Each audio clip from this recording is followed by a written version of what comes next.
ሰላም እንደምን አላችሁ? የዘጠነኛ ክፍል ሂስትሪ ዩኒት 3 ፓርት 3 ላይ ነው የምንገኘው። ፓርት 3 the settlement patterns of peoples of ኢትዮጵያ ከሚለው ጀምሮ እስከ ዩኒቱ መጨረሻ ድረስ ይሆናል ማለት ነው። ትንሽ ሰፋ ማለቱ አይቀርም ቢኮዝ ሌሎች ቶፒኮችም አሉ። ከስር እንግዲህ ፕሪ አክሱማይት ስቴት የሚል አለ፣ ዘ ሱልጣኔትስ ኦፍ ሸዋ ምናምን የሚሉ ነገሮች አሉ። በቻል ነው መጠን እንግዲህ በዚህ ክፍል ውስጥ ለመጨረስ እንሞክራለን ማለት ነው። ለዩቲዩብ ቻናሉ አዲስ ከሆናችሁ ሰብስክራይብ በማድረግ ቤተሰብ ሁኑ። እንዲሁም ይህን ቪዲዮ ሲጀምሩት ላይክ በማድረግ ጀምሩ።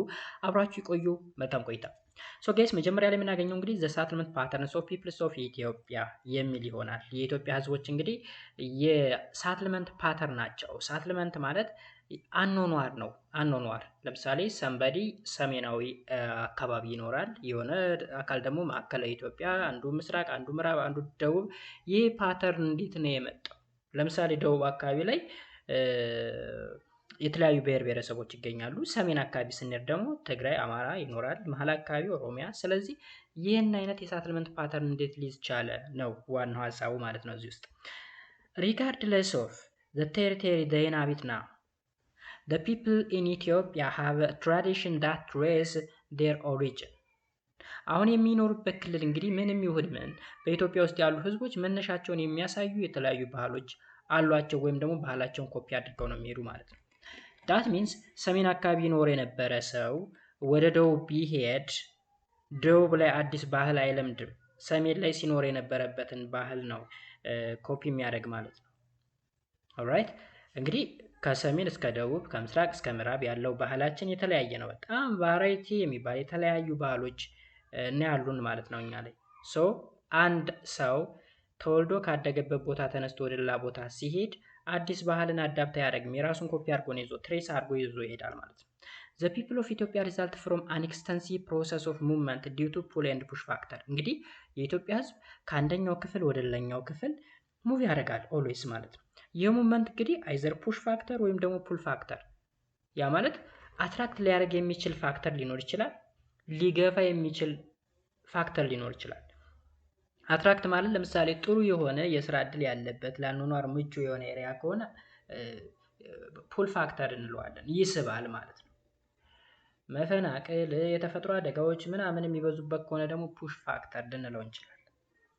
the shortage of resources pushes people whereas availability pulls እንግዲህ shortage of resource ሀብት ያለበት አካባቢ ሰዎችን ምን ያደርጋል? ፑሽ ያደርጋል ወደዛ ቦታ እንዲሄዱ ማለት ነው። አሜን ሾርቴጅ ሆነ ፑሽ ያደርጋል፣ ከዛ ቦታ ይገፋቸዋል ማለት ነው። የሪሶርስ ወይም የሀብት እጥረት ካለ ማለት ነው። አቬሌብል ከሆነ ግን ሪሶርስ አቬሌብል ያለበት ኤሪያ ከሆነ ደግሞ ፑል ያደርጋል፣ ይስባል ማለት ነው። ይህ በጣም ክሊር የሆነ ግልጽ የሆነ ሀሳብ። ያው ለምሳሌ አፈሩ ለማማ ከሆነ ጥሩ የአዝመራ የማዝመር ወይም ደግሞ ግብርና አሪፍ ከሆነ እዛ አካባቢ ላይ ሰዎች ይሄዳሉ፣ ፑል ፋክተር አለው ማለት ነው።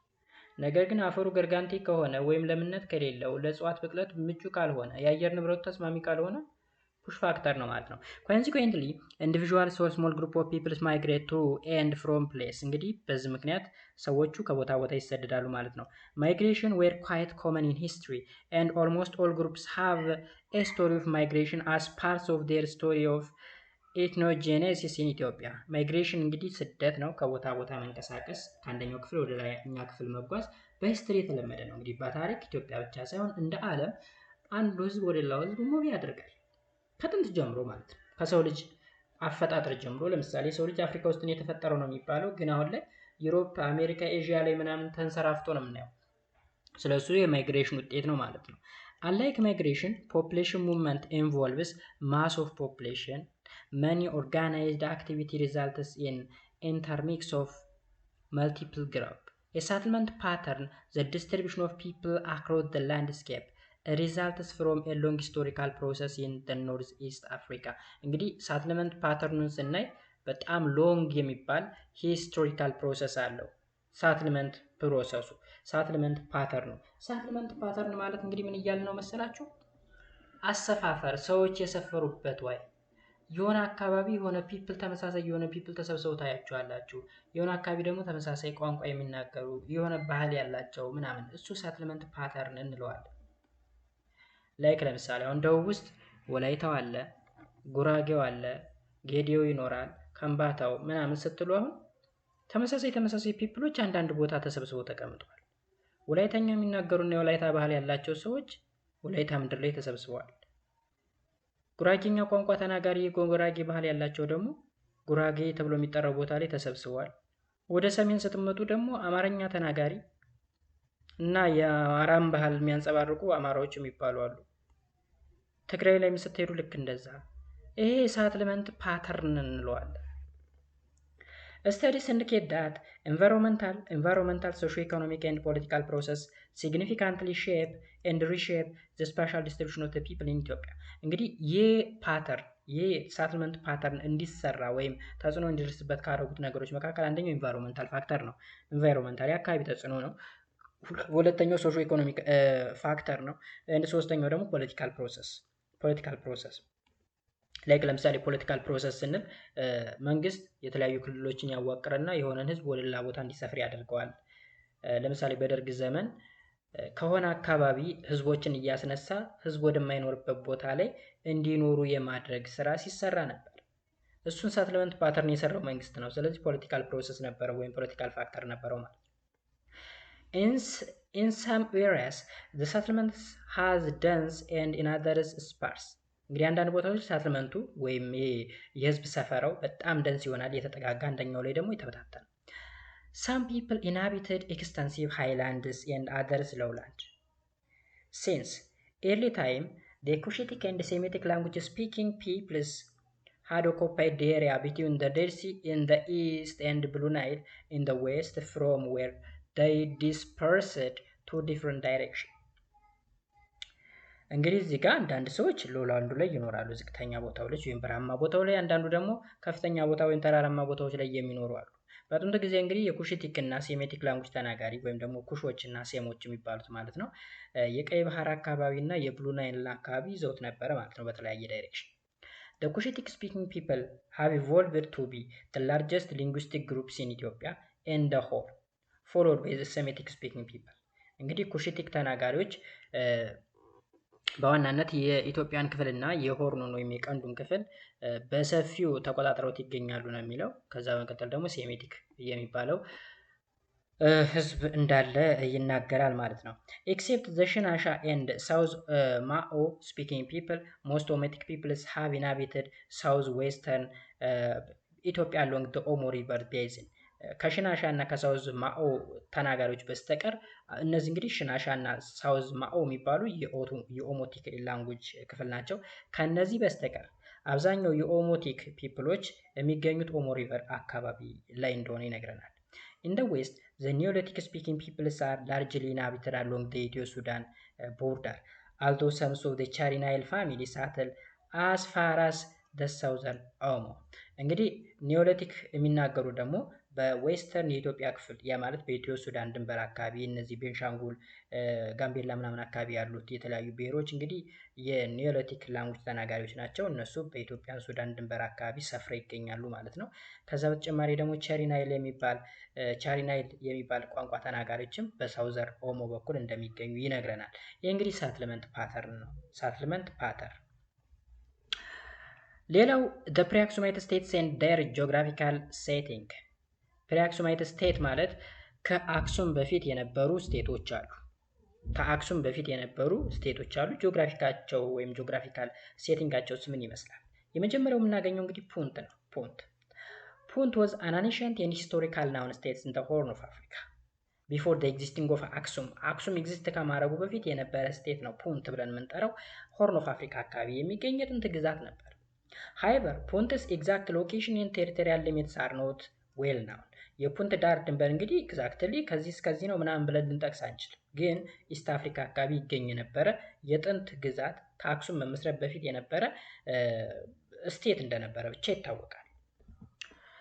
Historians suggest that its territory fell into the Red Sea and Indian Ocean coastal parts of the present Djibouti, ኤርትራ፣ ኢትዮጵያ እና ሶማሊያ።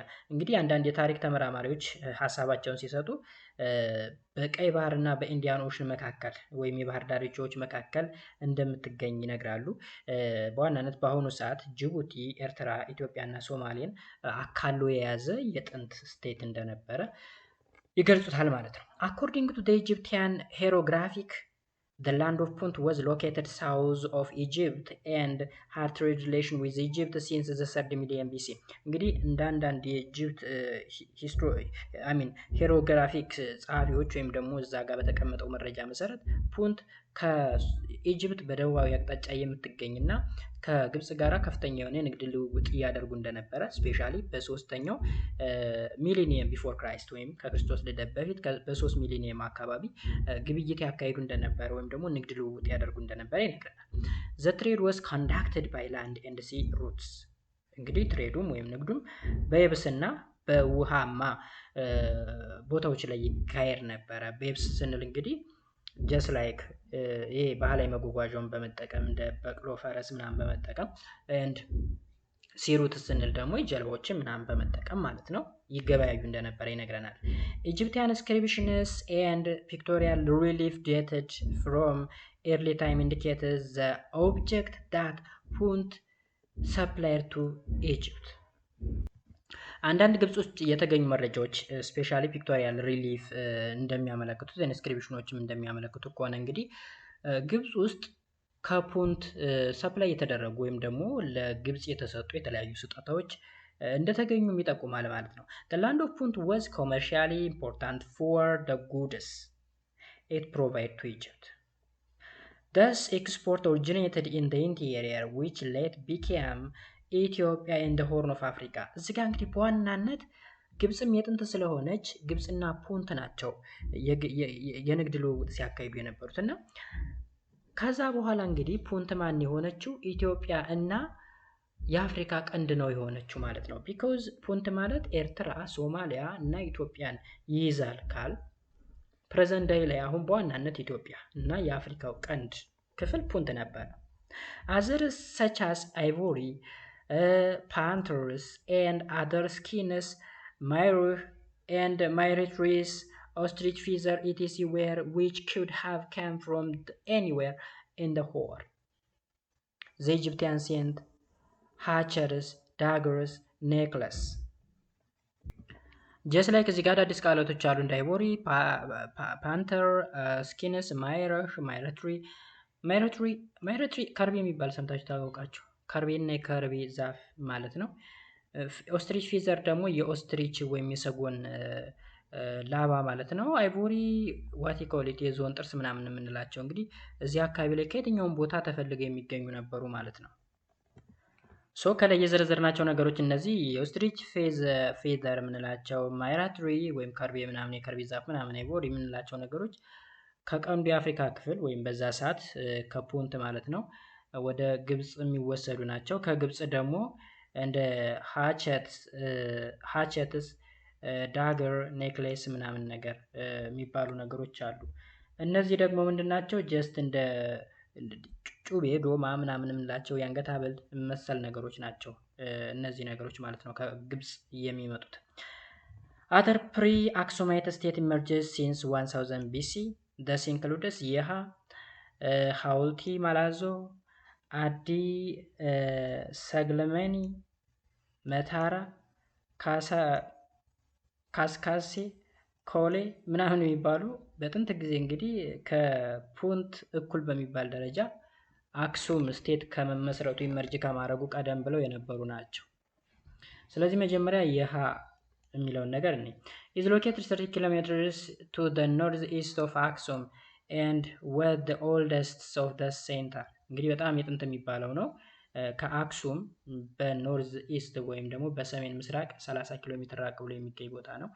is probably emerged around 1000 BC as a small emporium where Saudi Arabian merchants and their agents brought and stored ivory, rhinos, horn and other commodities coming from the interior ይላል። እንግዲህ በ1000 ቢሲ አካባቢ እንደተመሰረተ ነው ኤክስፔክት የሚደረገው የሚጠበቀው ማለት ነው። በዋናነት ከሳውዝ አረቢያ ወይም ከደቡብ አረቢያ የሚመጡ መርቻንቶች ወይም ነጋዴዎች የተለያዩ እቃቸውን የሚያስቀምጡበት ቦታ እንደሆነም ይነገራል። the period of Its prosperity or zenith was from about 750 to 500 BC እንግዲህ በጣም በልጽጋ ወይም አድጋ የነበረችበት ይሃ ከ750 እስከ 500 ቢፎር ክራይስት ድረስ ነበር ማለት ነው። remains of walls of some of its buildings and stones, masonry and still standing temples and inscription indicates ያስ ግሎሪ እንግዲህ አሁን ላይ የህንፃዎች ስብርባሪ ፍርክስካሹ ምኑ እዛ አካባቢ ላይ የተሰሩ የተለያዩ አናጺዎች ሲሰሩት የነበረው የተለያዩ ነገሮች ታምብሎች ወይም የመቃብሮች ፍርስራሽ ምናምን ነገር አሁን ላይ ራሱ በዛ ዘመን በጣም በልጽጋ የነበረች መሆኗን የሚያመላክቱ የተለያዩ ምልክቶች እንዳሉ ይነግረናል። ሌላው ሐውልቲ ሜላዞ የሚባል የጥንት ስልጣኔ ያለ ከአክሱም በፊት የነበረ ማለት ነው። It suited to the southeast of Aksum where stone tables inscribed in the rectangular temple surrounded by a well decorated with paintings representing herds of cattle have been excavated. ማላዞ የት ነው የሚገኘው? በደቡብ ምስራቃዊ አክሱም አካባቢ የሚገኝ ነው። እንግዲህ እዚህ አካባቢ ላይ ከድንጋይ የተሰሩ የተለያዩ እቃዎች ቴብሎች ታብሌትስ ሬክታንጉላር የሆኑ ተምብሎች ምናምን ነገሮች እዚህ አካባቢ ላይ ያሉ ማለት ነው። ሶ እነዚህ ነገሮች እንግዲህ በዛ ዘመን በሐውልቲ ማላዞ ዘመን የነበሩ ነገሮችን የሚያመላክቱ ናቸው። ስፔሻሊ ዲኮሬት የተደረጉ ወሎች ወይም ግድግዳዎች በቀለም የተቀቡ ፔንቲንጎች ምናምን ነገሮች አሉ ማለት ነው። ሌላው ዳማት ነው። እንግዲህ እነ ማላዞ ምናምን ነገሮች ባይዘወይ እነ ይሃ ዛትማች ብዙ የሚታወቁ አይደሉም። ፕሪአክሱማይት ስቴት ተብለው በዋናነት የሚታወቁት እንግዲህ ፑንቴን ዳማት የሚባሉት ናቸው። ዳማት እንግዲህ ዳማት ኤግዚስትድ ጀስት ቢፎር ደ ራይዝ ኦፍ አክሱም ከመነሳቱ ትንሽ ቀደም ብሎ የነበረ ስቴት ነው ዳማት። ኢትስ ሴንተር ዋዝ አ ሊትል ቱ ዘ ሳውዝ ኦፍ ዘ ታውን ኦፍ አክሱም ከአክሱም ከተማ በስተደቡብ አቅጣጫ የሚገኝ ነው። ኢንፎርሜሽን አባውት ዲስ ስቴት ካምስ ፍሮም ሎካል አርኪኦሎጂካል ሶርስስ some of the Damat rulers used the Saudi Arabian political and religious titles called ሙካሬብ እንግዲህ ዳማት ላይ የነበሩ መሪዎች የሳውዝ አረቢያን ፖለቲካል እና ሪሊጂየስ ታይትል ሙቃሬብ ተብሎ የሚጠራውን ታይትል ይጠቀሙ እንደነበረ ይነግረናል ማለት ነው። This indicates that Damat had established external relation with ሳውዝ አረቢያ የሚያመላክተው እንግዲህ ከሳውዝ አረቢያ ጋር የውጭ ግንኙነት እንደነበራት አመላካች እንደሆነ ይነግረናል። This can be understood from the local inscriptions left by one of its rulers around the 5th century BC. Damat used the ports of Adolis on the Red Sea coast. ዳማት እንግዲህ ማንም ትጠቀም ነበር፣ አዶሊስ የተባለውን ፖርት ወይም ወደብም ትጠቀም ነበረ ማለት ነው። ኦልራይት ስለዚህ ፕሪአክሱማይት ስቴት የሚባሉት እነማን ናቸው? እነ ፑንት፣ እነ የሃ፣ ሐውልቲ ማላዞ እና ዳማት ብለን መጥቀስ እንችላለን። ከዛ አክሱም ኪንግደም ይቀጥላል ማለት ነው። ከአክሱም በፊት የነበሩትን ስቴቶች አየን፣ ከዛ አክሱም ኪንግደም። ኦኬ as discussed above in the pre-Aksumite period አክሱም was not the first state that emerged in ኢትዮጵያ። ኢትዮጵያ ውስጥ እንግዲህ በጥንት ጊዜ መርጅ ካደረጉ ስቴቶች መካከል አክሱም ብቻ አይደለም፣ ከሱ በፊት የነበሩ ሌሎች ስቴቶች ነበሩ። ልክ እንደ ፑንት፣ ዳማት፣ ሐውልቲ ማላዞ፣ የሃ ምናምን የሚባሉ ማለት ነው። The term አክሱም was derived from the two terms አክኩ means water in አገው and ሰም ወይም ሹም meaning chief in Semitic hence chief of water። አያችሁ ከሁለት አይነት ቋንቋ ነው የመጣው አክ እና ሱም። አክ አገውኛ ነው አለ፣ አገውኛ ትርጉሙ ዋተር ነው። ሹም ማለት ደግሞ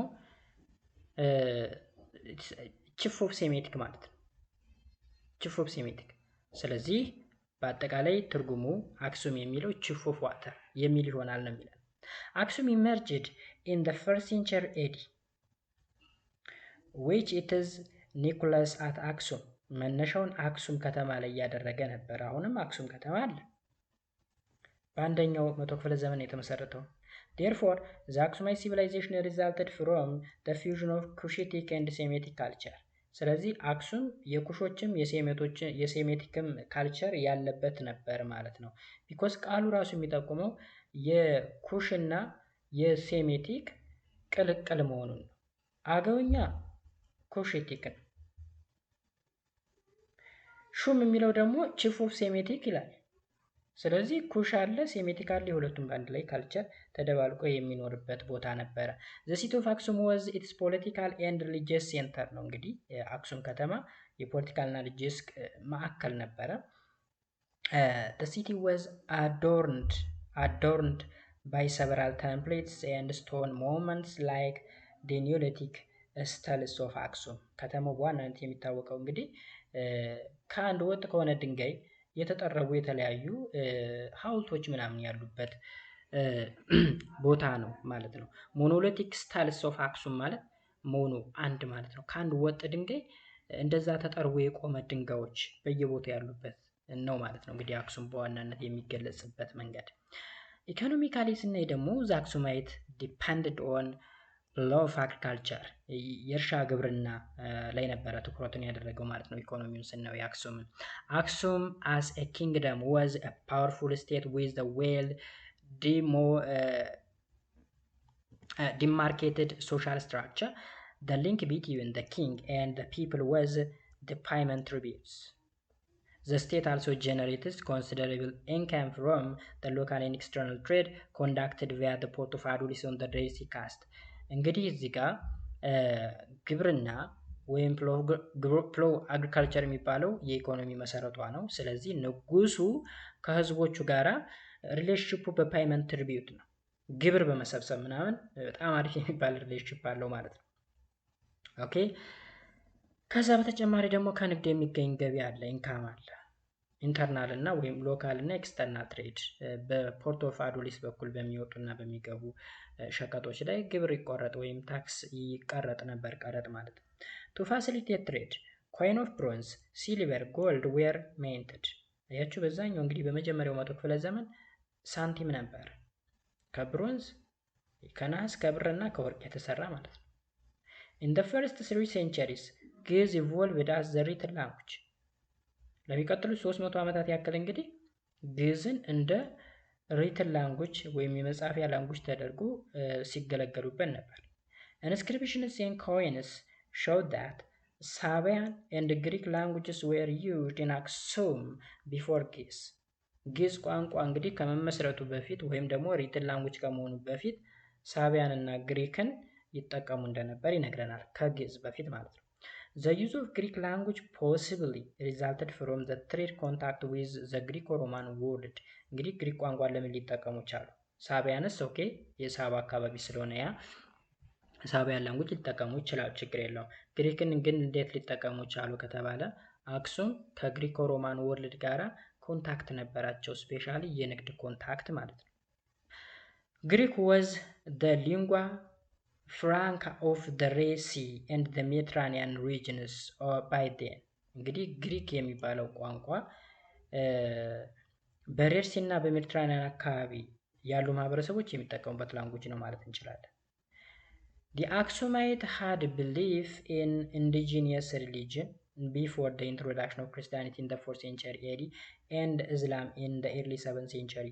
እንግዲህ የክርስትና ሃይማኖት በአራተኛው መቶ ክፍለ ዘመን እና የእስልምና ሃይማኖት ደግሞ በሰባተኛው መቶ ክፍለ ዘመን ከመምጣቱ በፊት ኢንዲጂኒየስ ሪሊጅን ይከተሉ ነበረ፣ ሀገር በቀል የሆነ ሃይማኖት ማለት ነው።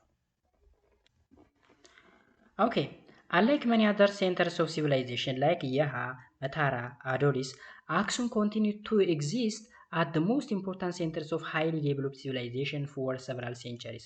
ልክ ከአክሱም በፊት እንደነበሩ ስቴቶች እንደ የሃ፣ መታራ፣ አዶሊስ እና መሰል ስቴቶች አክሱም ለብዙ ዘመናት ያክል በጣም ሲቪላይዝድ ሆና ለረጅም መቶ ዘመናት ያክል ቆየች ማለት ነው። This can be attested from the relief of Aksum temples, iron tools, bricks, coin, tombs and obelisk. ይህም እንግዲህ ለረጅም ጊዜ ሲቪላይዝድ ሆና መቆየቷን የሚያሳውቁ የተለያዩ አክሱም ላይ የነበሩ የሐውልቶች ፍርስራሽ፣ የቤተ መንግስቶች፣ የመቃብሮች ምናምን ፍርስራሽ ያመላክታል ማለት ነው። ኮይኖች ሁሉ ሳይቀር ጡቦች ምናምን ማለት ነው። In addition, shipbuilding technology was also a well known in the port of the town of Adolis. ሌላው ደግሞ የሺፕ ቢልዲንግ ወይም የመርከብ ግንባታ በዛ ቴክኖሎጂን በጣም ይታወቃሉ ማለት ነው። አዜ ሪዛልት ዞስ ሪኒው ማለት እዚህ ጋር ሪኒው ማለት ፍርስራሽ ማለት ነው። have become among the known tourism centers in ኢትዮጵያ ቱዴይ። እንግዲህ በዚህ ሰዓት ኢትዮጵያ ውስጥ አንዱ የቱሪዝም ሴንተር ወይ መዳረሻ የአክሱም ከተማ ነው። እንደምታዩት እንግዲህ እነዚህ ከአንድ ወጥ ድንጋይ የተሰሩ የቆሙ ፍልፍል ድንጋዮች ናቸው ማለት ነው። ይሄ በጥንቱ በአክሱም ዘመን የነበረ አሁንም አክሱም ከተማ ላይ የምናገኘው ነው ማለት ነው። ሶ ኦቤሊስክስ ኦፍ አክሱም ብለን እንጠራዋለን። ኢኒሺያሊ አክሱም was a small state። መጀመሪያ አክሱም ነበረች በጣም ትንሽዬ ግዛት ነበረች። Between the 4th and 6th century Aksum kings expanded the kingdom significantly to include the territory bounded in the east beyond the Red Sea, southern Arabian, the rivers of Abay in the west, the northern tips of Ertra in the north and North Shore in the south። ተመልከቱ መጀመሪያ ትንሽዬ ስቴት ነበረች፣ ግን በአራተኛው እና በስድስተኛው ክፍለ ዘመን የአክሱም ንጉስ ኪንግደሙን ማስፋፋት ጀመረ። በዋና ቴሪቶሪውን እንግዲህ እስከ ቀይ ባህር ድረስ እስከ አባይ ሪቨር ድረስ እስከ ኤርትራ ድረስ እስከ ሸዋ ድረስ አስፋፋው ማለት ነው። But gradually Aksum deteriorated. The process of decline started when Red Sea had come under the control of Muslim Arabs and subsequent destruction of the port of Adulis in 702 AD። ግን እንግዲህ ይህን ያህል መስፋፋትን ብታመጣም በኋላ እየፈራረሰች መጣች ማለት ነው። የመፈራረሷ ሂደት እንግዲህ የጀመረው ቀይ ባህር በሙስሊም አረቦች ቁጥጥር ውስጥ ሲሆን እሱም በ702 ዓመተ ምህረት አካባቢ ማለት ነው። The loss of trade leads to the decline of its economy, political and military power። አይቹ ይሄንን የንግድ እንትኗን ስታጣ በዋናነት እንግዲህ አዶሊስ ዋናው ወደቧ ነው። ሶ ንግድ በጣም ከፍተኛ የሚባል የኢኮኖሚ ምንጯ ነበረ። ግን አዶሊስ እያዝባት በንግድ በኩል የምታገኘው ኢኮኖሚ እየደቀቀ መጣ። ስለዚህ ኢኮኖሚካሊ፣ ፖለቲካሊ እንዲሁም በሚሊታሪ ዘርፍ ፓወሯ ዲክላይን እያደረገ እየወደቀ መጣ ማለት ነው አክሱም። Internally, rebellion against the king of Caleb from 500 AD up to 535 AD broke out። ካሌብ ላይ ደግሞ አጼ ካሌብ የሚባለው የአክሱም ንጉስ ነው። አሁንም አመጾች ተነሱ ማለት ነው። ይሄ የውስጥ ችግር ነው እንግዲህ ኢንተርናል ፕሮብሌም። ካሌብ had once controlled the South Arabia in 525 AD። እንግዲህ ካሌብ የደቡብን የአረብን ክፍል ሁሉ ይገዛ የነበረ ንጉስ ነው። But the South Arabian finally expelled Aksum governors and soldiers from their region between 580 up to 580። ነገር ግን አረቦች ወይም የደቡብ አረቦች ወይም የመኖች ማለት እንችላለን በጥቅሉ ከ580 እስከ 590 ዓመተ ምህረት ድረስ ባለው ዘመን ውስጥ የአክሱም ገቨርነሮችን ወይም መሪዎችን እና ወታደሮችን ሊያስወጧቸው ወይም ኤክስፔል ሊያደርጓቸው ሊያባርሯቸው ችሏል። Thus Aksum lost its controls of other sides of the Red Sea trade። ስለዚህ ከደቡብ አረቢያ ሲባረሩ በቀይ ባህር በኩል ያለውን የንግድ መስመር መቆጣጠር ተሳናቸው ማለት ነው። The decline continued in the following century with internal political disturbances contributing as an additional factor። እንግዲህ የሙስሊሙ ኮሚኒቲ በቀይ ባህር በኩል ያሉ የተለያዩ ወደቦችን ከመቆጣጠርም በላይ ውስጣዊ አመጾች ወይም ረብሻዎች ወይም ፖለቲካል ዲስተርባንስ ደግሞ ለውድቀቷ ከፍተኛውን አስተዋጽኦ ተጫወተ ማለት ነው። Finally, unable to check the rebellions of the Beja peoples from the north, Aksumite state was pushed southward to Kobar in the southern Tigray, and by the late 9th century, it took refuge in the area predominantly inhabited by the Agao people። ከዛም እንግዲህ በመጨረሻ የቤጃ ህዝቦች አመጽ በሰሜኑ በኩል ተቀሰቀሰ። እሱን መቆጣጠር አልተቻለም። ከዛም የአክሱም ስቴት ወደ ደቡብ ወደ ኩባር በአሁኑ ሰዓት ሳውዘርን ትግራይ አካባቢ እንዲወርድ ተደረገ። ከዛም በ9ኛው መቶ ክፍለ ዘመን እንግዲህ የአገው ህዝቦች አመጽ ደግሞ ሞር ተቀጣጠለ ማለት ነው። ከዛ ማን የሚባል ሌላ ኪንግደም ሊመጣ ነው? ዛጉዌ ኪንግደም የሚባል በአገው ህዝቦች የተመሰረተ ሌላ ኪንግደም ተመሰረተ ማለት እንግዲህ አክሱም ነበረ። ከአክሱም ወደ አገው፣ ከአገው ይነሳል። አሁንም ወደ ሌላ ደግሞ ሙቭ ያደርጋል መልሶ ማለት ነው። ወደ ሸዋ፣ ወደ ጎንደር እያለ ይዘዋወራል። ይሄ የሚሆነው እንግዲህ ለምሳሌ አገዎች የሰለሞኒክ ዘር አይደሉም ወይም ደግሞ ሰለሞናዊ አይደሉም ብለው የተነሱበት ላይክ ለምሳሌ እዚህ ጋር አሁን ዲያጎን ኪንግደም የምንለው ፓርት ለምሳሌ እንትና ያሉበት ማለት ነው። ላሊበላ ወይም ንጉስ ላሊበላ የነበሩበት ነው። ይሄ እንግዲህ ከአክሱም ቀጥሎ የመጣው ማለት ነው። ኦልራይት ዛጉዌ ዳይናስቲ እንደውም እዚህ ጋር አለ ቀጥሎ። ከአክሱም ቀጥሎ የሚመጣው ዛጉዌ ዳይናስቲ ነው። The Zagwe dynasty comes from the local Agao ruling class of Lasta, part of the Aksumite Empire። እንግዲህ የዛጉዌ ዳይናስቲ የመጣው ከሎካል አገው ሩሊንግ ክላስ ኦፍ ላስታ ነው የመጣው። እንግዲህ በአመፅ በምን ተብሎ አክሱም ከወደቀ በኋላ ወደ ዛጉዌ ኪንግደም ወይም ዳይናስቲ ነው የተቀየረው ማለት ነው። ዛጉዌ ዳይናስቲ was founded around 1150 AD by መርሃ ተክለ ሃይማኖት። በመርሃ ተክለ ሃይማኖት ነው እንግዲህ የተመሰረተው የዛጉዌ ኪንግደም ማለት ነው ወይም ዳይናሲቲ። he established a new political a new capital at አዳፋ ወይም ሩሃ ላስታ። ላስታ ውስጥ ሩሃ ወይም አዳፋ ተብላ የምትጠራ ቦታ የላስታ የአገው ዳይናስቲ ሴንተር ሆና ተመሰረተች ማለት ነው። The founding of the Zagwe dynasty is not a new kingdom, but it is all about the political power shift. The economy of the Zagwe dynasty was based on agriculture. እዚህ ጋር እንግዲህ መርሃ ተክለ ሃይማኖት የዛጉዌ ዳይናስቲ መሰረተ አልን እንጂ አዲስ ኪንግደም አይደለም የተመሰረተው። ምንድነው የተደረገው? ሽፍትን የተደረገው ፖለቲካል ፓወሩን ሽፍት የማድረግ ከአክሱም ወደ አገው የማዞር ማለት ነው እንጂ አዲስ የተመሰረተ ነገር የለው። ግን አገው ላይ የተፈጠረው ነገር ወይም ደግሞ የዛጉዌ ዳይናሲቲ ሰለሞኒክ አይደለም ምናምን የሚባሉ ብዙ ንትርኮች ነበሩበት። the economy of the Zagwe dynasty ደግሞ ምንድነው ብለናል? አግሪካልቸር ነው። ትሬድ brought additional incomes of the state. ዛይላ ፖርትስ was mainly outlet during the Zagwe time. ዛይላን ደግሞ በከፍተኛ ሁኔታ የተጠቀሙ ነበር፣ የዛይላን ወደብ ማለት ነው። በአክሱም ጊዜ ግን አዶሊስን ነበር የሚጠቀሙ። the ዳህላክ አይላንድ on the Red Sea coasts served as outlet. የዳህላክ ደሴቶችም እንደ ፖርት ሆነው ያገለግላሉ ማለት ነው። alright. The Zagwe dynasty is known in Ethiopia history for its remarkable architectural achievement.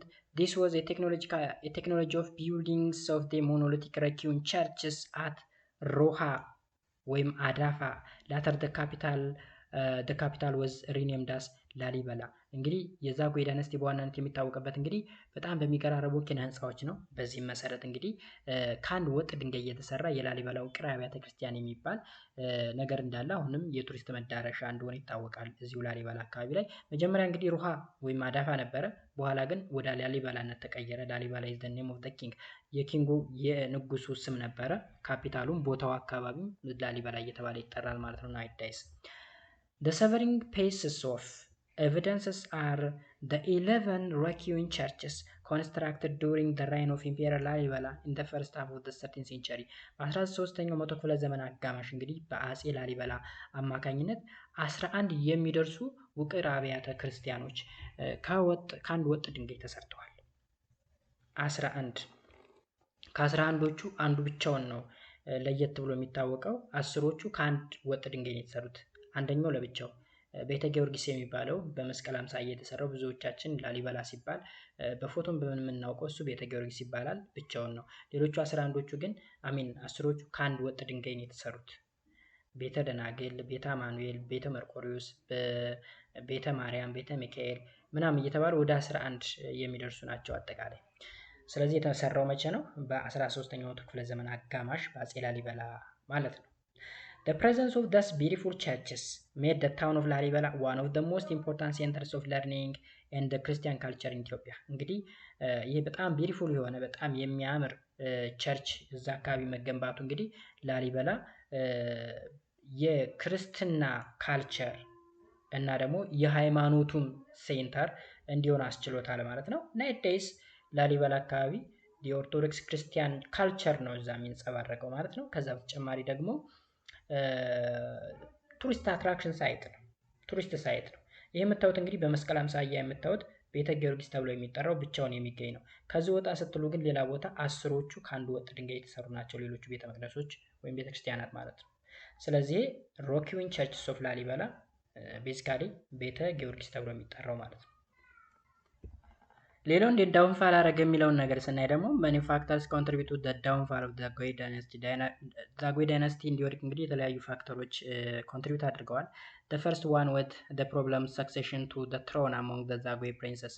እንግዲህ ዛጉዌ ውስጥ ያሉ የተለያዩ ልዑላኖች ወይም ደግሞ የንጉሳውያን ቤተሰቦች ስልጣንን የመሻማት ወይም ደግሞ ሽኩቻ እንለዋለን በሱ ተጣሉ ማለት ነው።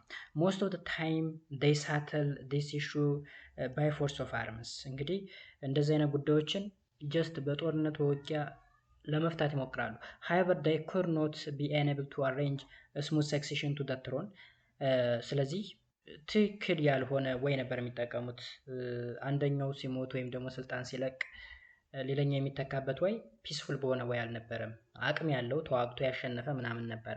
ሁለተኛው ምክንያት ደግሞ there had been a strong opposition in the Zagwe kings throughout their rule። okay this opposition was from the region of Tigray and Amara።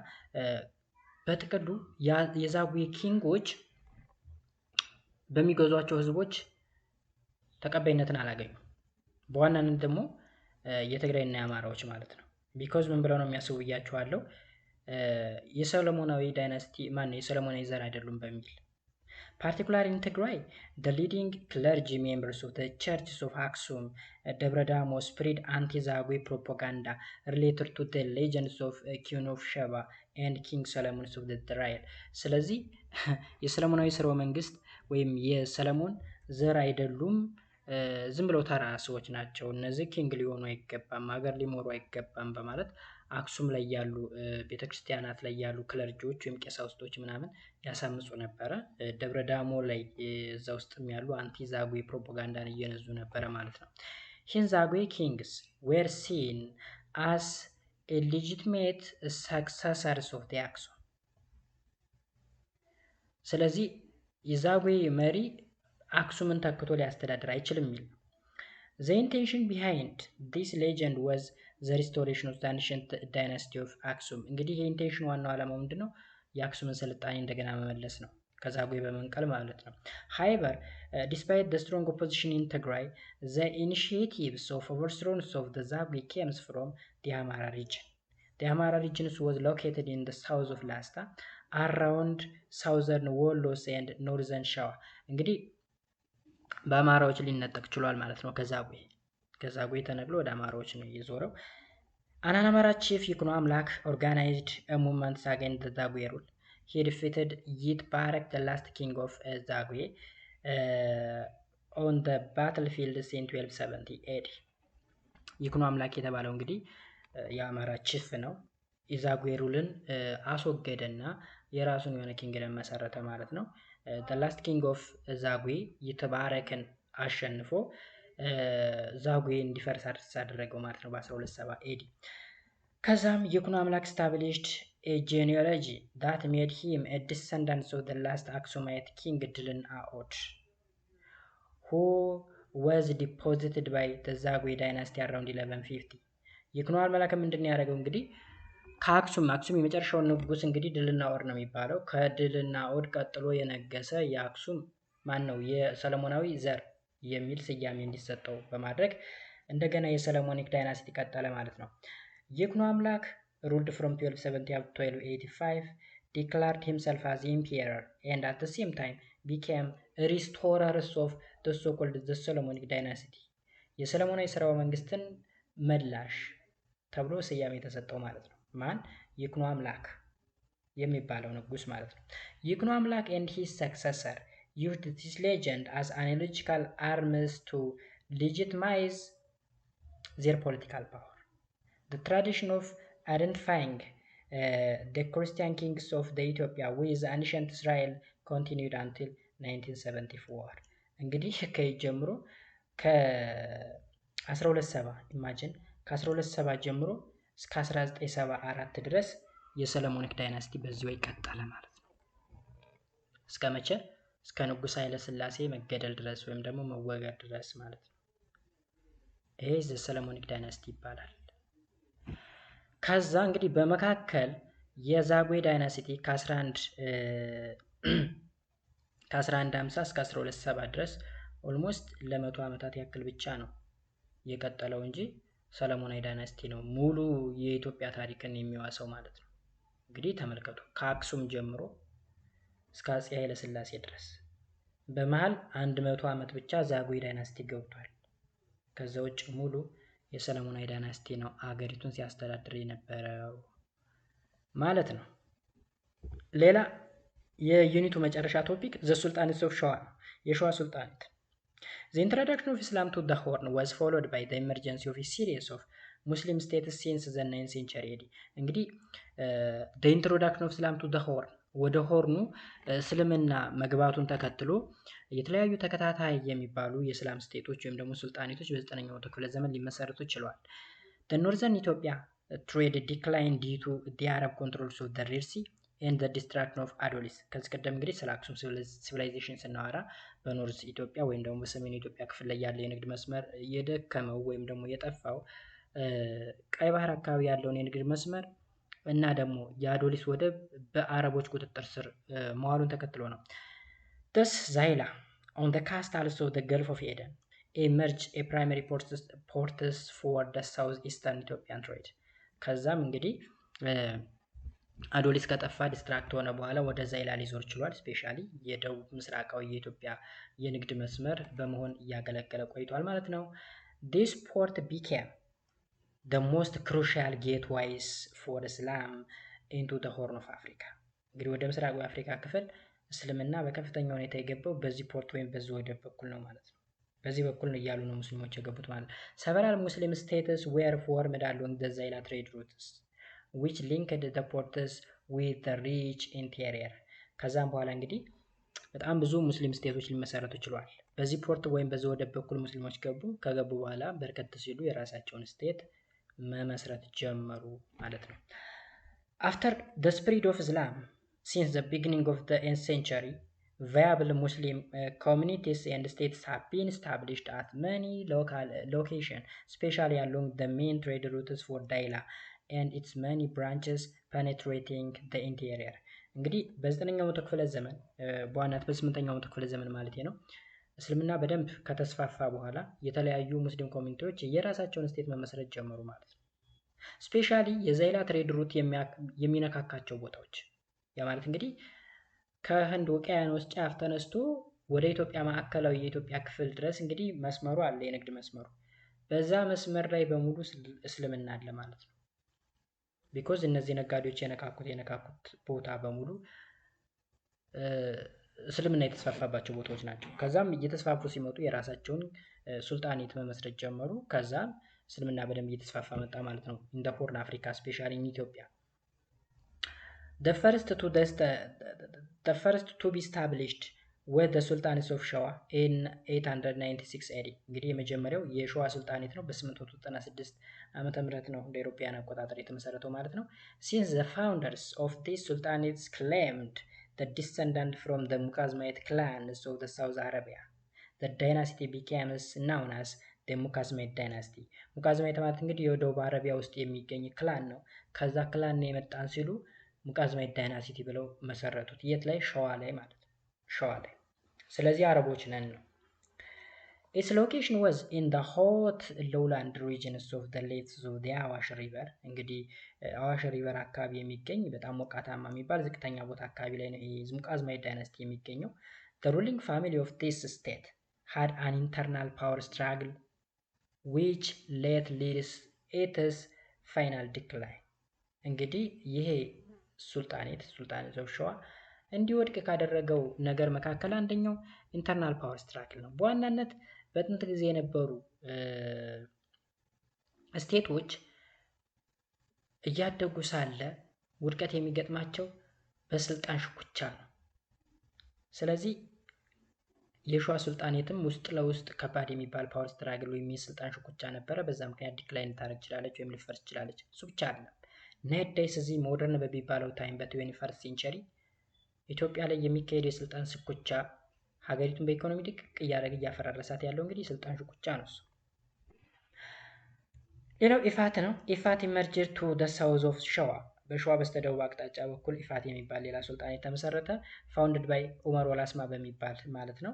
ሂንስ ዘ ወላስማ ዳይናስቲ ተብሎ ይጠራል። መቼ? በ1285 ኤዲ። ኢት ውድ ሃቭ ዲስትሮይድ ዘ ኦልደር ሙቃዝማይት ዳይናስቲ። ማንን አጥፍቶ? ሙቃዝማይት ዳይናስቲን በማጥፋት ነው ኢፋት የተመሰረተው ወይም ደግሞ የወላስማ ዳይናስቲ የተመሰረተው በ1285። Instead it became the strongest Muslim states in the region. ኢፋት controlled a vast territory through which the long-distance trade routes of Daila pass። እንግዲህ ኢፋት ራሷን እያስፋፋች ምናምን የረጅም ርቀት ንግድ መስመሮችን በመቆጣጠር ስፔሻሊ በዛይላ በኩል የሚመጣውን ንግድ በመቆጣጠር ራሷን አሳደገች ማለት ነው። therefore most of the profitable ዛይላ ትሬድ came under the control of ኢፋት። ስለዚህ በዛይላ በኩል የሚመጡ እያንዳንዱ ትርፋማ የሚባሉ ንግዶች በኢፋት በኩል ነው የሚያልፉት፣ በኢፋት ቁጥጥር ውስጥ ናቸው። eventually ኢፋት becomes the strongest rivals of the Christian Highland Kingdom state። ስለዚህ ኢፋት ዋናው ሀገረ ገዥ የሚባለውን ክርስቲያን ሃይላንድ ኪንግደም የሚባለው ተጻራሪ ወይም ደግሞ አቻ እስከመሆን ድረስ ጦርነት ላይ ሁላ ነበሩ። የምታስታውሱት ከሆነ በ1529 ምናምን አካባቢ ላይ እንደውም በኋላ ማለት ነው። ይሄ ኢፋት ሳይሆን ሌላ ዳይናሲ ማን ነው ሱልጣኔት ነው፣ በግራኝ አህመድ ጊዜ ማለት ነው። በእሱና በክርስቲያን ሃይላንድ ኪንግደም ከባድ የሚባል ጦርነት ነበር። Hence 1217 the Christian Highland states had also developed a great interest in ዛይላ trades and trade routes። እንግዲህ ከ1270 ጀምሮ 1270 ማለት እንግዲህ የሰለሞን ዳይናስቲ እንደገና ሪስቶር የተደረገበት ነው። ኦኬ ከዚህ ጊዜ ጀምሮ እንግዲህ ክርስቲያን ኮሚኒቲው ወይም ክርስቲያን ሃይላንድ ስቴቱ ዛይላን የመፈለግ የዛይላ ሩቶችን ወይም እነዚህ ወደቦችን የመፈለግ እንትኑ እየጨመረ መጣ። therefore the need to control ዛይላ trade became the main source of conflict between the two states። እንግዲህ ዛይላን የመፈለግ ጉዳይ ክርስቲያኖችም ዛይላን ይፈልጋሉ፣ ሙስሊም ሱልጣኔቶችም ይፈልጋሉ። then ወደ ኮንፍሊክት ውስጥ እንዲገቡ ያደርጋቸዋል። በተለያየ አጋጣሚ ኮንፍሊክት ሲፈጥሩ ነበረ ክርስቲያን ሃይላንድ ኪንግደም እና ሙስሊም ሱልጣኔት ማለት ነው። ሶ ጋይስ እንግዲህ ዩኒቱ ይህን ይመስላል። በሚቀጥለው በዩኒት 4 ነው የምንገናኘው። ዩኒት 4 the middle age and the early modern world 500 up to 1750s የሚል ቶፒክ ይኖረናል። በዛ እስከምንገናኝ በያላችሁበት ሰላማችሁ ይብዛ። መልካም ጊዜ